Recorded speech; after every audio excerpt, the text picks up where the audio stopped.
Speaking of, Thanksgiving is a big day for home cooking fires. There are more than 3 times as many home cooking fires on Thanksgiving Day than any other day of the year. Our Kelly Kennedy tells us how to prepare your meals without setting off the alarm.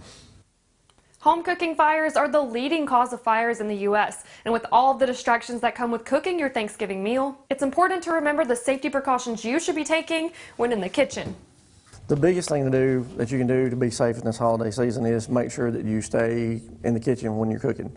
You're going to have family probably coming in, just make sure you keep an eye on it. Firefighters say to keep things that can catch fire, like oven mitts, wooden utensils, and food wrappers, at least 3 feet away from the cooking area. Keep everything away from your stove that's combustible. Don't lay a rag near it or a napkin or something like that might easily catch on fire. If you're cooking several dishes, use timers to keep track of cooking times. And if you're planning on using a turkey fryer, don't use too much oil and make sure the turkey is thawed properly. If you place a frozen turkey in a bowl of oil, a boiling oil, hot oil, it's going to pretty much explode is what it'll do. It might not just blow completely up, but it'll boil over and it's going to catch fire and it's going to spread. Firefighters recommend having a working fire extinguisher nearby, but say to keep it in an area away from the stove. If you got a fire on your stove, you can't get to your fire extinguisher if it's next to it.